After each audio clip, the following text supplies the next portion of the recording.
Welcome to Manhwa Recaps, spoilers ahead, watch out, and take care. Huge shout out and special thanks to the channel members. The manhwa starts with a man asking a woman named Katarina if she knows that Tillman Castle, the one we see off in the distance, has not fallen to any enemies even once over the span of 200 years. We learn the man's name is Simoon, and she asks what he's suddenly talking about, saying they need to get out of here. They're not supposed to be in this place to begin with. He tells her it's okay as no one will be here right now, and she tries to tell him that she needs to go finish her cleaning duties. He says that it won't take too long and he really wanted to show her the scenery from this place as it looks especially amazing at this time of day. She asks why it matters if it looks amazing, saying it's just the land of the nobles which they can't live in. Simoon then tells her that he might actually be able to buy a house there as he's going to get promoted to an intermediate mage this time around. He wrote a thesis on a new golem, and his seniors really liked it. They said if the elder acknowledges it as well, then he'll likely promote him. While it won't be a big house, it should be big enough that the two of them can live comfortably in, and we see her surprised by that and then he asks her to marry him. He says that she's suffered a lot for his sake this entire time, and starting now, he'll make her the happiest person in the world. She then gets a bit playful and says that before he says anything like that, he should probably become an intermediate mage first. He calls her mean, and she laughs, saying that she's just kidding and that she wasn't expecting that such a day would come for them, as she starts to lean on his shoulder. Simoon says that he thought they could truly be happy because he worked really hard for their happiness. But then the harsh reality kicks in, as the elder actually took credit for his golem work. Another man says that the thesis he wrote will change the world. The elder is talking to a duke and says that's all too flattering, and this is all thanks to his unreserved investment. Simoon's hearing all of his credit being stolen and starts to tune them out, but he's actually feeling anger, and he says that his beliefs were wrong. Even if he works hard for the rest of his life, he'll never truly be given credit, and he'll just keep rotting away. The Duke then asks the elder what about the request he made, and the elder says he hasn't forgotten about that and asks the Duke if he's really fine with her since she's just a woman of lowly birth. As some guards enter the room, Simoon turns, seeing them bringing in Katarina forcefully into the room. We see they actually roughed her up a bit, and she's very scared. Simoon's surprised as he didn't expect to see her here at all. He watches as they take her up to the Duke, and Simoon starts to lose it, saying he's tired of them walking all over him. The Duke said he heard she was pretty famous for her looks, and it's just as he expected. The elder says if she wasn't of lowly birth, she would have lived a vastly different life. Simoon starts to get pissed, saying that everything he had lived desperately to protect is being taken, and he asks how they can live with themselves so carefree when they are constantly destroying those around them. As we see him preparing some kind of magic attack with tears in his eyes, he starts to run at the two of them, telling them that he will not let them take Katarina from him. The elder starts to get annoyed while releasing lightning magic, calling him a brat, asking if he really doesn't know his place, saying he's nothing but trash, as he strikes him down with the lightning. Simoon's glasses then break, as he starts to fall over. Katarina starts to cry and scream, begging for him to get back up, and all he can do is stretch his hand out as she is being taken away from him. It goes black and then jumps to after some time skip, as we see Simoon on his knees, looking devastated inside of a prison cell. The only thing accompanying him are some rats, and his eyes look devoid of life. He says there was nothing he could do. He picks up one of the rats, causing it to start freaking out. We see he's even been marking his days in the cell as well. One of the guards then pokes him with a spear, and they laugh, saying it looks like he is trying to eat that mouse, and they said they should just leave him be, as even a mage of the magic tower is worth nothing in this state. They even start mocking him, saying if he just helps them summon the golem, they would release him immediately. Of course, Simoon doesn't reply, and they ask if he's even listening. The other one says he went completely crazy after that woman died. They decide to leave him alone and start discussing her death, informing us that Katrina committed suicide so she would protect her purity from the Duke, as she was sold off to him. They say it's a shame as she was too pretty to die, and Simoon puts his thumb up to his mouth, biting his nail and pulling it off to the point where blood starts to spill out, and he apologizes to Katarina for letting such things happen to her. As the guards are walking back, they notice the mice acting up, and they say it's as if they're waiting for something because they're all looking up in anticipation. The other guard immediately realizes something is off, and he gets the other guard to stab one of them, and as soon as he does, we see a magic circle on one of the mice's bellies. They now understand what's going on and that this is bad because these are the mice from Simoon's cage, who we see using his blood starting to draw something on the floor, as he says he was just too weak to begin with, which he will change from now on. The guards quickly run over, telling him to stop what he's doing, and Simoon says that he refuses to stop as this is just the start. As his magic circle is now complete, he puts his palm on top of it, starting to absorb the life energy of the rats around him. Simoon says if only he had been stronger from the start, he never would have lost Katerina. Each one of the rats in their respective circles starts sacrificing themselves as the aura pools in the middle. An explosion soon follows as Simoon is now free from his prison cell, and we see he actually has a giant golem behind him now, which is what he based his thesis on that the elder stole from him. Simoon looks over at the guards, saying that was the same face that Katerina made, as we see them stricken with absolute fear, looking up at the golem. Simoon says that he tried thinking of reasons for him to still be alive, but now he understands what it is, as his golem swipes away at the guards, killing them, then explodes out of the wall. Simoon says that it's all because he needs to take revenge on the world where the two of them couldn't live a happy life together, as now he has even more golems wreaking havoc in the Mage Tower. As he's walking through the destruction, he tells Katerina there's no need to worry, as he won't be weak anymore.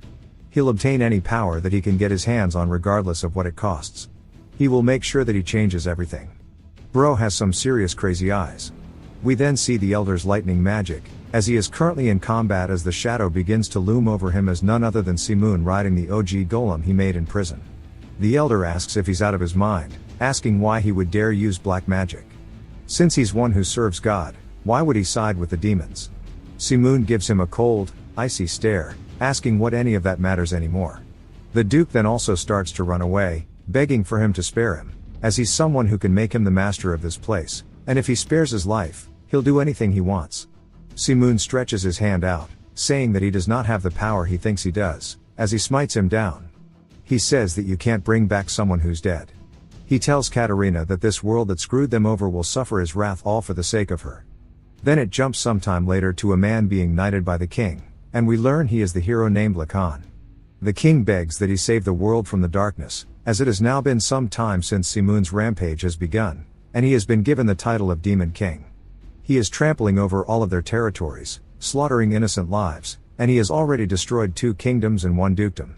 The fate of the world all lies solely in the hands of Lacan, the hero, so he pleads with him once more to eradicate the Demon King and save the world, as we see their banners high in the sky. Lacan looks at his sword and raises it, and starts to give them a speech, saying, "Brave warriors of the divine Artinia Empire, the brilliant light of their empire has lost its power, and the giant shadow the Demon King has cast, is swelling up the Lode-Asia continent. However, they will not sit down for the sake of their families and for the sake of the world. Today, they will get rid of the Demon King and become the last hope that protects this world." We get a flashback of Katerina asking Simoon if he heard the news, asking how it makes sense to cut off a child's hand just for stealing bread. Simoon tries to tell her that she's speaking too loud and someone might overhear her. She says that the nobles can only give such harsh punishment so easily because they never have to worry about going hungry, asking why such a child needs to be punished so unreasonably just because of the social class he was born into. She has a sad look on her face, saying that even they weren't born in this position because they wanted to be either. Simoon looks at her full of hope and says perhaps a day will come when social status no longer matters and they can all live equal and free. She says his name, saying that a day like that won't come just by waiting for it. He asks what she wants him to do, and she says they have to be the change they want to see in the world. Otherwise, the children they'll raise later will go through the same things. His books fall to the ground as he starts to get embarrassed, asking what she means about the children they'll raise, saying they haven't even gotten married yet. She says that wasn't the important part of the message but says they're going to get married anyways. Simoon starts to get really panicked and says that they will, but he's not ready yet, and she asks if he's going to or not. He says of course he will. She sighs and calls him terrible. She's back to being playful, saying that he's so shy and she's probably the only person who would even marry him. The flashback ends, showing us his Demon King castle as he's standing before it. He calls out to Katerina, saying soon all of this will be over. It took a long time, but the world they wanted so badly will soon be a reality as we see Lacan's army in front of him. The soldiers all start to slowly advance their march, and we see them with expressions of dread. Lacan then calls out to Simoon, saying that the entire world has been filled with suffering, and he swears in the name of God and justice that all of his evil deeds shall be judged today. Simoon chuckles at first and then breaks into full-blown laughter that can be heard across the entire field. He asks if Lacan really plans to judge him with God and justice, asking if he really thinks he would fear some false god and their hypocritical sense of justice to begin with. Lacan tells him that he will make sure of it, as countless heroes of the Empire stand with him to bring judgment down upon him, and today they shall take down the demon and protect their world. As he leads in his troops, he yells, "Charge!" as they all start to fall in right behind him. As they start to get close to him, Simoon asks who they are to judge him, saying that he is the one who shall be the judge. The day he lost Katerina, Justice died, as he slams his staff into the ground, creating a magic circle beneath it. As if time has frozen for the soldiers charging at him, Simoon says that he no longer believes in such illusions and that he'll show them the one thing he does believe in. All of the soldiers lose control of their bodies as we see their life force getting completely devoured by the power within Simoon's ritual, the same way he summoned the golems before, pretty much deleting the soldiers. The golems then rise up from the energy of their corpses and let out a roar that causes Lacan to put up his guard. Simoon then smirks at him, telling him to look, saying this is the day true justice is born. And he tells Lacan to cast away his deceptive faith, as today marks the beginning of a new era. One ruled by him, where he shall lay waste to all of the nobility in this world. As he has amassed an army of golems, one of them raises its fist into the air. We see it grab a fistful of soldiers, squeezing them into a human lemonade. The other soldiers, watching their comrades get squished, start to panic but realize there's no future if they back down here. Simoon's eyes look a little bit sad, and he calls them fools, saying they're nothing but garbage. They have nothing more than their social status to cling to if they're trying to resist real power. But he does not plan to spare them, as he will make sure they are all eradicated from this moment on. We see Lacan readying himself to dash in, calling out to Simoon, saying that he's unforgivable. A yellow aura imbues his blade as he leaps through the air, slicing through one of the golems and instantly destroying it. Simoon is surprised that he took it out with a single strike and says this must be the reason that he couldn't take down the Livia kingdom no matter how many golems he sent. It must have all been because of Lacan. Simoon looks at him with disgusted eyes, but Lacan's look like he's only doing what needs to be done. Simoon declares that he will make sure that Lacan dies today, and an all-out war ensues between Simoon and Lacan, with both their soldiers respectively being golems and humans. The battlefield then gets eerily quiet as we see all the broken weapons on the ground and all the blood. Now it's only Simoon and one of his golems left, and Lacan is so gassed out he's propped himself up against his sword.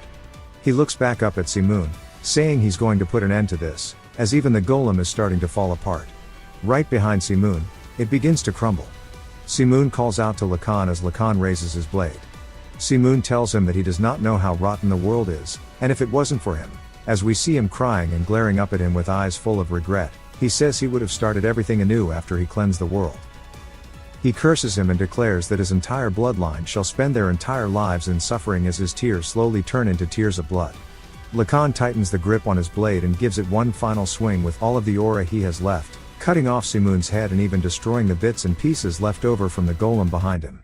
As Simoon's head floats through the air, he starts to recall Katerina, saying that when he smiles like this and is with her, all of her worries just wash away. This is when she's at her absolute happiest. As she's holding onto his face, we see her step on her tippy toes, giving him a kiss and telling him that she loves him. These were the moments he was thinking of in death. Then he jolts awake, immediately reaching for his throat, asking if it was all a dream since his head is still on his neck. He uses his forearm to wipe some sweat off his head, saying that he's also got a crazy headache, but there is no wound on his hand, and he wonders what's going on. As he's also woken up in an unfamiliar room, he wonders if maybe he's in a foreign country, asking how he even lived, saying even black magic can't bring someone to life. Because if that were possible, he would have done it already, so how is it that he is still here? He is then shocked by something, as we see a familiar knight on the wall. It's none other than a portrait of Lacan, and he asks why it's here. A butler then enters the room, calling out to the young lord and saying he's so glad that he's finally awake. He hugs him, saying that he's so relieved since he didn't wake up for 2 weeks. He thought they had lost the last of Lacan's bloodline. Simoon asks what he means by young lord, asking who the butler is. The butler starts to panic, asking if Simoon really doesn't recognize him. He falls to his knees, saying the accident must have damaged his memories and it's his fault for not taking care of him. The butler starts to cry, saying he'll tell Simoon some basic stuff to jog his memory since it might just be temporary, and he'll probably remember things once he starts telling him. He says that soon Simoon will become the lord of this place, and he's the successor of the Lacan Viscounty of the Baroque Empire, as well as the descendant of the great hero Lacan. His name is Luc de Lacan. Simoon is a bit taken aback, saying that means he died 500 years ago, And now he is his enemy's descendant. Almost half a century after his death, he sweats nervously and then immediately starts running, much to the surprise of the butler. The butler tells him that he shouldn't be moving around so much in that state, but of course, Si-moon ignores him, asking if he's really expected to believe this shit and if he looks like a fool. He grabs onto the door handle, saying it doesn't make any sense, and then slams it open to look out of the balcony.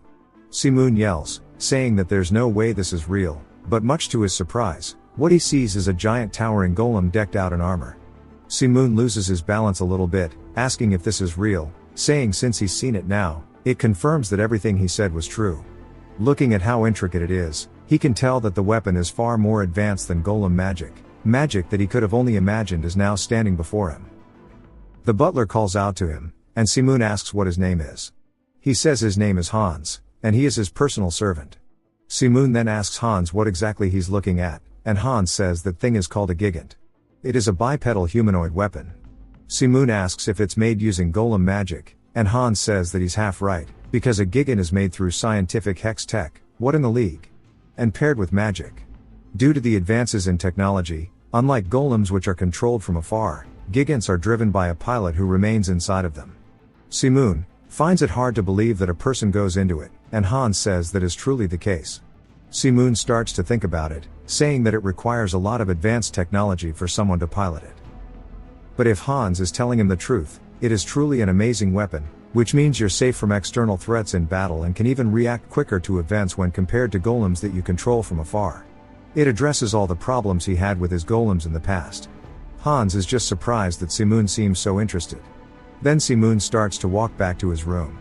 Hans calls out to him, and Si-moon stops moving, saying if it really exists, that means 500 years have truly passed, and he wonders why he had to be born as a descendant of his enemy. We hear them running around the house as Hans continuously yells his name. As Si-moon is chugging alcohol, he tells him that he can't push himself, as we see him standing on top of his desk, chugging it. Si-moon wipes his mouth, looking down at Hans, and says that he's a descendant of Lacan. Hans says yes, asking why it matters, and Si-moon then asks what's the big deal, he should be healthier than most people. He then starts to feel a sharp pain and drops to his knees, making Hans worried. Si-moon starts to gasp for air. Hans said he tried to warn him and he needs to be careful because of the curse. Si-moon asked what curse he's talking about, and Hans says he's somewhat expected it, but he really doesn't remember anything. Si-moon tells him to go ahead and spit it out. He starts to rant hella bad, and Si-moon tells him just to get to the point. Hans says that Lord Lacan was praised for his efforts in saving the world, but he soon passed away due to the Demon Lord's curse. Si-moon wonders what he is talking about, asking if he really did that. He recalls him saying that his entire bloodline shall spend their lives in suffering, and he wonders if that's what he means.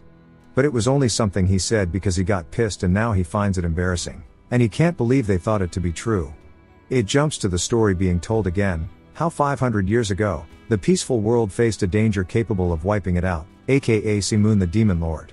His dark magic could spawn golems that were more powerful than an army, and he wiped out countless soldiers with the flick of his hand. Just like that, it seemed like the Demon Lord would take over the world, but thanks to the righteous warrior Lacan, the world found its peace again. However, the Demon Lord cast a curse on him right before he died, which caused the warrior and his entire bloodline to die a painful death at a young age. Si-moon closes the book and sighs, saying they just really spun it however they wanted. He didn't even cast a curse in the first place, asking if they really believe a curse can last that long to begin with. He then thinks about it but says it is his fault for losing and wonders why he had to be born as a member of Lacan's family in the first place, saying it feels like he was the one who got cursed here. He then starts to grab another book and then even another one, saying that since this is a second chance for him, he can't face Katarina like this. This rotten world existed for another 500 years, so he can't imagine how much more corrupted it is now. Because no matter how much time has passed, he's sure not all of his followers were wiped out, and he needs to learn more about this era for now. Because if he can reunite with his followers, he'll really change the world this time around. The next day, we see the Gigant is still outside the house, and it starts to take us to Si-moon's room upstairs as he puts another book down. He's once again chugging alcohol, saying there's no way he's gonna be able to find his followers. Putting his lack of followers aside, the people have almost forgotten about him entirely. He says it's too much, even if it's been 500 years, as there's not even a trace of his existence. On top of that, his body has no mana nor stamina, asking what he can even do with it. As he begins to walk, he twists his ankle and falls face first into the ground, asking what he's even meant to do. He clenches his fist out of regret and calls out to Katerina, asking if he's doomed to achieve nothing in this life, as he only wanted to create a world where everybody was equal in content. He then hears a man yelling for the young master, which surprises him. He sees the door open, and he wonders what's going on as it's so noisy. He heads outside on the balcony, and we hear a man asking how long he's going to avoid them. The man tells Hans and everybody else that we haven't been introduced to, that he and the other merchants will not take a step back until they have an audience with the young master. He is from the Alone Merchant Association, specifically the branch master named Darren. Simoon wonders if he's in debt and laughs, saying that Lacan's descendants sure have it rough. Darren tells him that it's 30,000 peso, and he borrowed that from them last year to develop a mine, but he's always avoided them. He asks if he even anticipated paying it back then, saying he can't live like this anymore. Hans tries to tell him that the young master must stay at rest because of his condition, and they'll figure out how to pay him another way. But Darren says no, as they must hear from the young master himself on the matter. Hans and everybody else start to look anxious, and Darren says based on their reactions, it seems like he won't be able to pay it back right now. And while 30,000 is not a small amount, he'll give them an offer, asking why they don't just hand over the gigan in their house. Saying it's probably not even worth 30,000 since it is second hand, so he's giving them a great offer. One of the men yells, saying that it's impossible as they only have 3 in their entire house, asking how they're meant to defend their territory like this. We are introduced to the knight commander named Rogers. Rogers says that he won't allow it and they must kill him if they want to take it because the gigants are crucial to their defense. Hans tells him to relax, and then we are introduced to the accountant named Dixon, who says that instead of taking the offer, they should just raise taxes temporarily. Hans sighs, asking if he doesn't know how their people are doing right now, as they can't have the little amount they have left leave.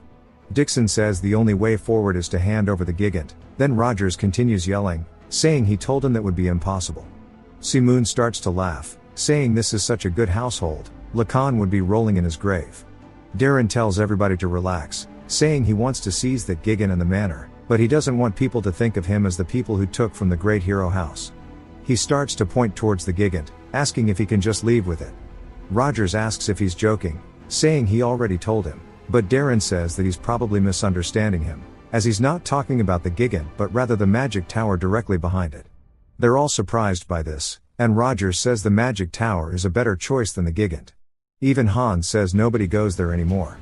Dixon says they had some income from it as a tourist attraction before, but now it's useless.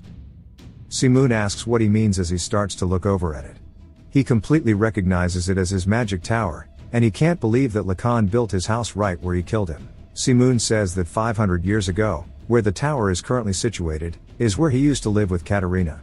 It was an old and worn down house, but it was still theirs, as in the end, it was where he made a lot of good memories.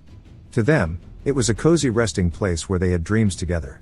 We hear Darren saying that the land around the demon tower has crossed into the territory of his company, but Simoon is just pissed, asking how dare they go after that place.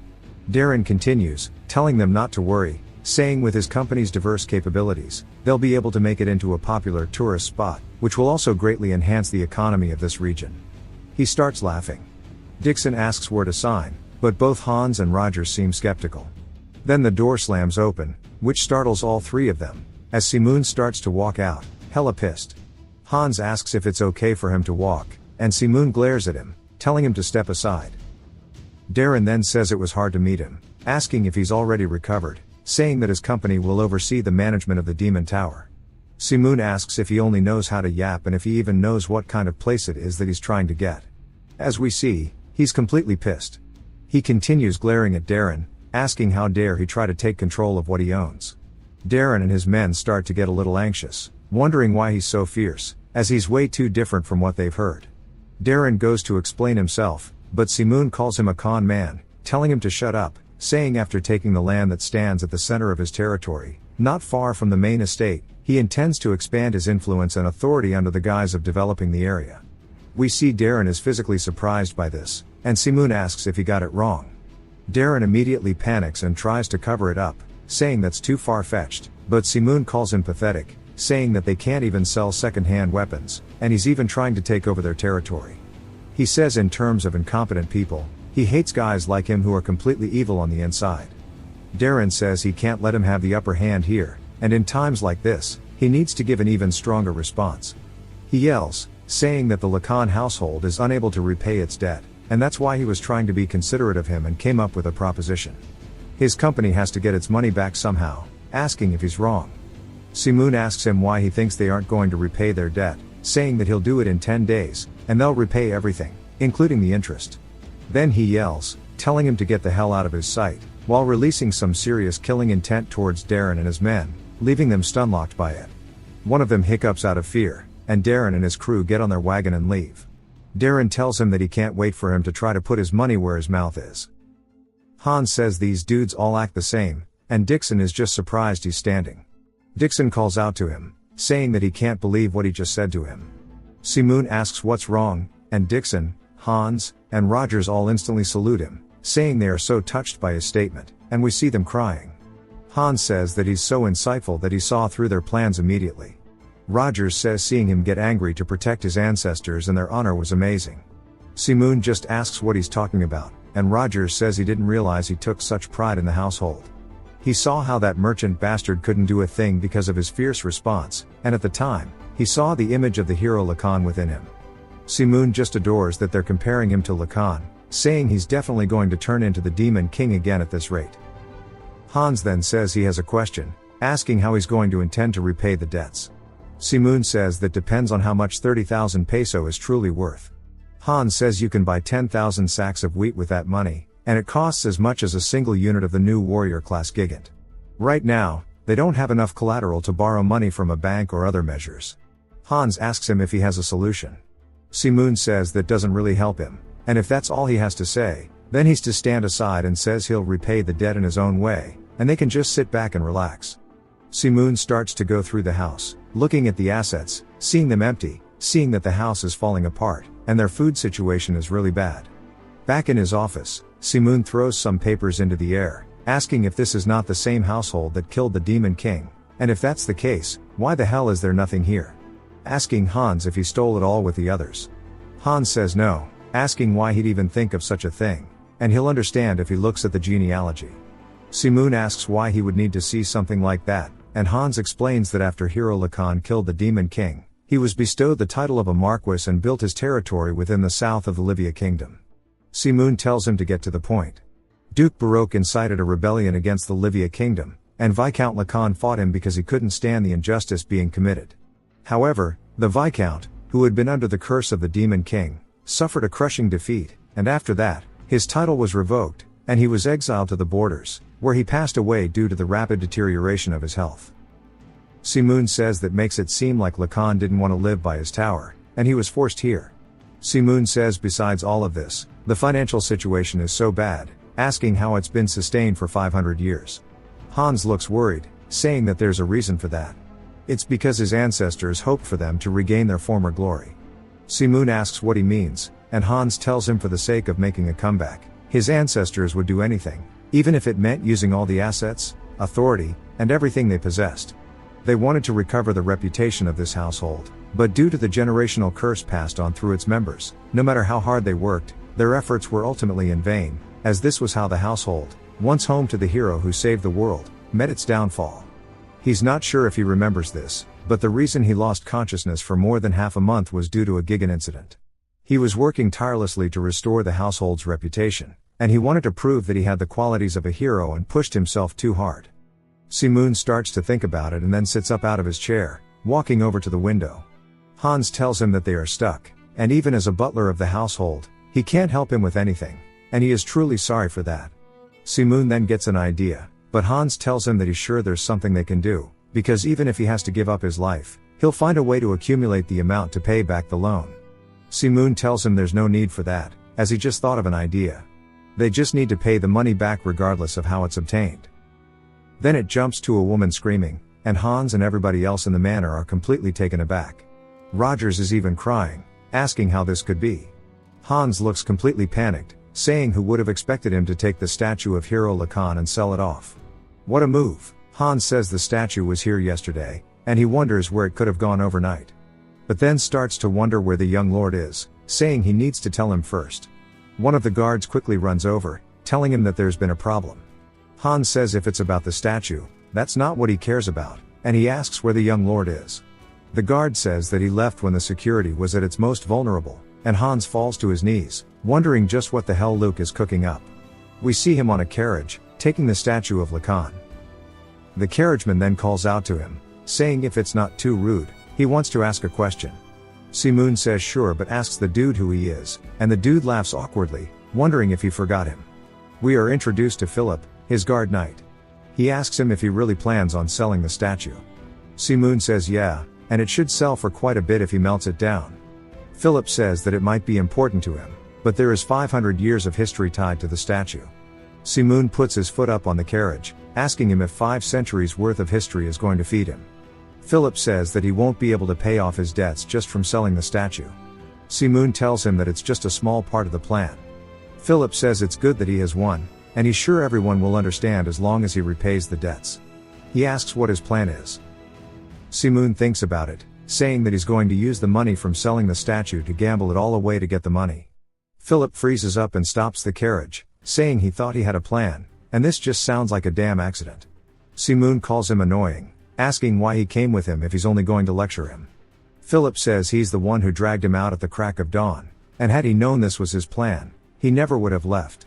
He suggests that they turn back, beg for forgiveness, and come up with a better plan.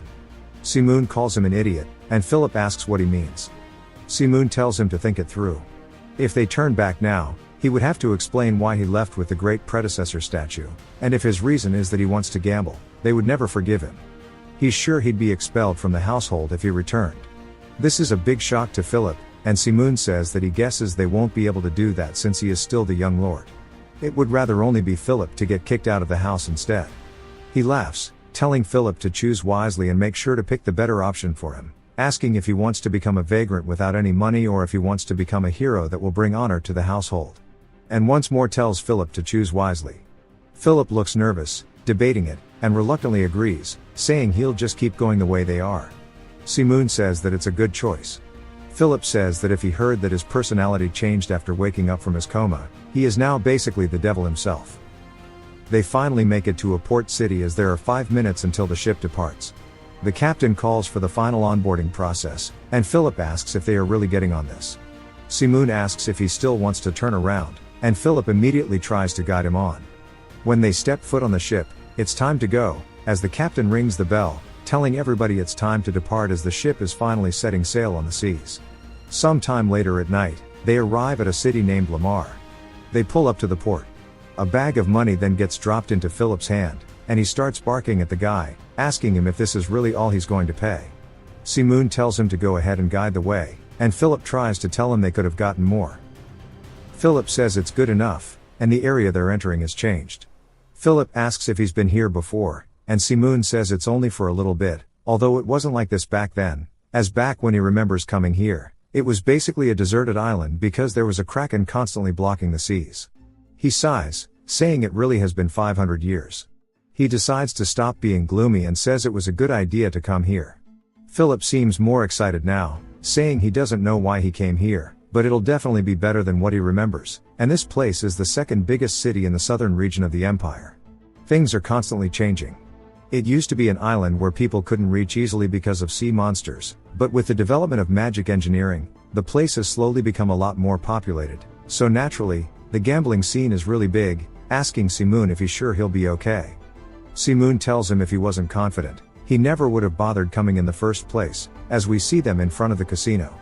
He tells Philip it's time to head inside, but Philip says to wait as he needs to get ready. Simoon asks what's the big deal, and Philip asks how he's so calm and if he knows how to guarantee a win in these games. Simoon says he guesses so because when it comes to gambling, your attitude is everything. We then hear a man saying that's not good, and it looks like he's won, as Simoon is currently losing all of his bets. He's asked if he wants to continue, and Simoon laughs nervously, wondering if this is how it's really gonna go. The man who keeps winning says that luck is smiling at him. Simoon tells him that luck is also an ability. The man laughs, saying that he sure is generous and that it's an honor to be able to play a game with such a cool young lord. However, it seems like he's out of money, asking if they should just end the game here. Simoon says they can't do that and tells Philip to exchange all of the remaining money into coins. Philip says that they can't, because if he loses this too, they'll be broke.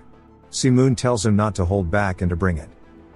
The man on the other end of the table says that he's agitated and sure was lucky today. Si-moon puts all of his coins up, saying he'll wager everything and go all in on this next bet. Philip cries, saying the family is doomed. The man on the other end of the table asks if he's serious, saying he's nervous because it's his first time having such a good game, but he must be fine with it. Si-moon says that being anxious about it doesn't change their results. The other man says that's impressive, asking if they should confirm each other's cards, as we see him communicating with the woman behind Si-moon. The man then turns his hand around, saying the goddess of luck is definitely on his side and starts to take all of Si-moon's money. But Si-moon tells him to wait, saying he needs to check his cards too. As he flips over his cards, he says surprisingly enough, this is what he has. The man looks confused, asking how this is possible. Si-moon says that sudden reversals are the joy of gambling, and it was such an enjoyable match, as he shakes his hand out for the other man to shake. Philip starts to cry, saying he always believed in him. Cap. The dude on the other end of the table slams his fist down, saying there's no way, asking how he got those cards and what tricks he played. Si-moon asks what he's talking about and says maybe he's talking about the people behind him and how they were informing him of his cards. The dude sweats nervously, wondering how he knew. Si-moon asks if there was any way he wasn't meant to. All of the spectators nearby are his subordinates, and he knew they were secretly passing over cards, but the reason he kept falling for it was because he needed to touch every single one of the cards. He left small marks of mana on them, and if he can control the cards with the marks, then for him, who used to manage a golem army, managing cards is like a walk in the park, and he can easily win all these matches even without fancy tricks. Si-moon laughs, telling the man to hurry up and acknowledge his loss. He says he thinks that today's business ends now and that everybody in the casino needs to show this young man some etiquette education, as they all start to brandish weapons. Si-moon asks why all these bastards are the same even after 500 years, and while he doesn't have the same amount of mana as before, he has no issue with facing small fry like this. He starts to imbue energy into his hand, telling them to get started already, as they all start to leap at him. Philip tells Si-moon to duck as he quickly unsheathes his blade, breaking some of the enemy's weapons and sending them flying away. He asks how dare they draw a sword towards the sole heir of the Lacan family and says now they must understand that means they are putting their entire lives on the line. The man looks terrified and says that he is committed to a sin worthy of death. Philip tells him to shut up, asking how he dare try to harm the young lord. Si-moon then realizes something, saying this isn't quite that bad. It then jumps to later as Philip is carrying a bag of money, saying that this is quite heavy and definitely more than 10,000 peso. Si-moon says obviously, and he looks back at Philip, saying he just thought of him as a porter, but he is way more talented than he expected. Regardless, today's earnings weren't bad, but it will be hard to use gambling houses after causing this chaos. He asks Philip if there is anywhere else to make money, and Philip thinks about it, saying that they could go to the Gigan Arena. Si-moon asks what that is, and Philip says just like how there are arenas where humans used to fight each other, now there are arenas where Gigants fight one another. Depending on the match, the dividend rate differs, but if he does well, he can earn 30,000 or even more. Si-moon says that he was interested in the Gigants, and if they are developed using golem magic, it might be helpful in guessing who will win. Philip tells him just to believe in him, as he was once a top student at the Imperial Military Gigan Academy. Si-moon tells him to go ahead and lead the way, and Philip happily runs, saying that he should give him more credit. As they are walking towards the arena, they hear some guards shit-talking some people while kicking them. It's a whole group of children being stomped on by the guards, asking if they will only listen after they die. Philip asks how they could do something to someone so young, but Si-moon is having different thoughts. He says even after 500 years, while the world has changed, there are still some things that haven't. Some things decay and rot even more as time passes. He starts to grit his teeth out of anger and then calls out to the guards, telling them to stop. But someone else beats him to it, saying to stop immediately. When the guards turn, asking who it is, a woman approaches, saying they are the royal guard, asking if they are not meant to protect the subjects, and asks why they are wielding violence against young children. She continues talking, but Si-moon is experiencing a whole different set of emotions as they swirl up inside of him. When he looks at her, it looks like none other than Katarina. She says the children have the right to be protected too, and he wonders if maybe she was reincarnated as well. If you've watched till the end, comment, idle, to let me know. Subscribe for more videos like this, leave a like or a comment to help the channel out. Thanks for watching.